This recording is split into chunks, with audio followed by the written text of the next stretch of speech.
Hello you lovely people, thank you for joining me back out here again in the woods.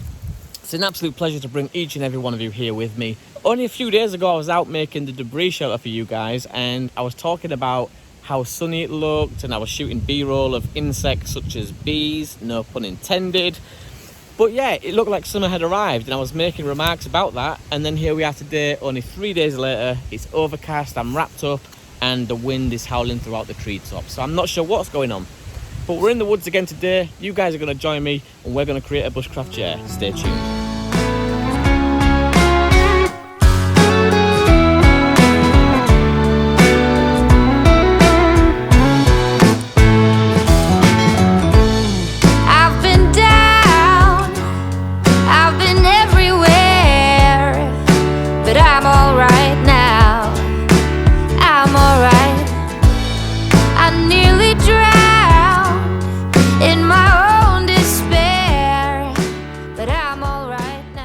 So just before you decide to waltz into the woods and create a chair that's worthy of Aegon Targaryen, fashioned by the twisted, beaten and broken down metal sword of his enemies, there's a few things you're going to need. You're going to need a saw, a hatchet and some cordage. And yes, that was a Game of Thrones reference. Yes. So before you guys decide to rush out and declare yourself the one true king of the Iron Throne and force war in the West, there's a few things that we need to get together before we can build our bushcraft chair.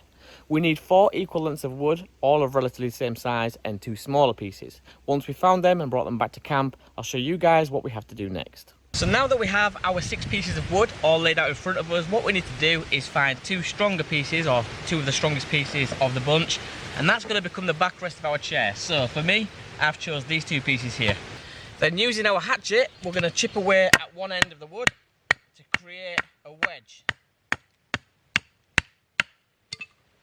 Something a bit like this. So after a good 10-15 minutes of hacking away like a raving lunatic, and no doubt burning through 300 pounds of lockdown calories, you should end up with something that looks a bit like this. On our longer sections of wood, at one end I've created a wedge shape that should fit snug together like so. Quick tip, when it comes to bounding these 2 pieces of wood together, it always helps if you put 2 notches in either side of the wood, and this helps prevent the cordage from slipping down.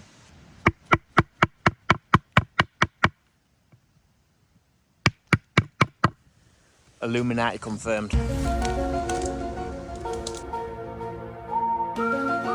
So just for extra peace of mind and a bit of waterproofing for the cordage, I found this roll of Gorilla Tape lying around in my bag, and I've decided to tie it all around the top here. This is going to make it a bit more sturdy. You don't have to use this. I've made chairs in the past without Gorilla Tape, just simply with cordage, but on this occasion, if I've got it, why not use it? Okay guys, so if you've made it to this point of the tutorial, what you should be left with now is 2 smaller pieces of wood. One of these pieces needs to go on the front of the frame, about 6 inches from the bottom, and the second piece needs to go about 8 inches, leaving a gap in between. Now you need to keep this gap relatively small because we're going to insert the second part of our frame through the middle. So there we have it guys, a chair fit for a bushcraft king. Hopefully now you can see how this works. As soon as we sit on this seat and we apply pressure that goes down, the back will want to lift up, but it can't because we've laid this piece of wood across the middle.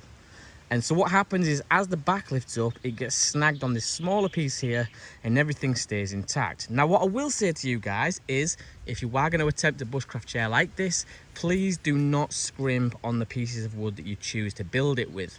I have built these chairs many times in the past and I've had lots of breakages on me because I've rushed or I've just chose really crappy pieces of wood to start with. Don't choose dead or thin pieces of wood. Choose really strong and thick pieces to build your chair and get it right the first time, guys. You will have a great experience and you're not going to end up on your ass like I have many times before. This is it, guys. This is the one moment we've all been waiting for. This whole time, this whole video has been steered towards this very moment. Can this bushcraft chair hold 13 stones, give or take, of sheer unadulterated muscle? There's only one way to find out.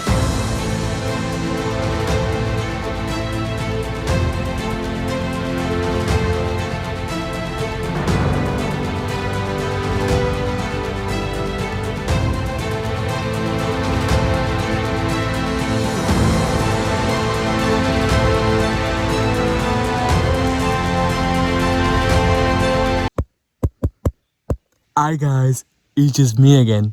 I'm really sorry to interrupt you at this point of the video, but if you do find me devilishly good looking and the channel you're watching right now fun, laid back and easy to watch with the videos that I post being useful, please do share this across social media platforms. Now let's get back to the video.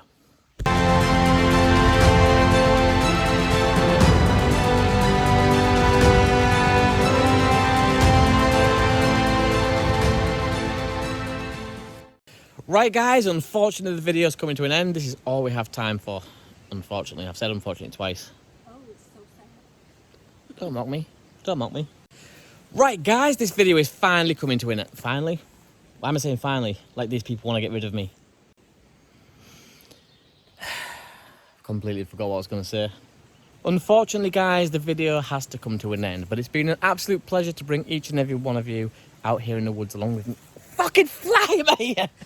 Unfortunately guys, the video is coming to an end, but hopefully you've all enjoyed it today out in the woods with me building this bushcraft chair. Hopefully you've all learned something along the way as well. Until next time, take it easy, look after yourselves, stay safe, and if you are in a position to do so, then please do look after somebody else as well. But before we head out, please remember, if you haven't already, to give this one a thumbs up, drop down in that comments box below and subscribe if you haven't already. Until next time guys, stay safe, and I'll see you on the next one.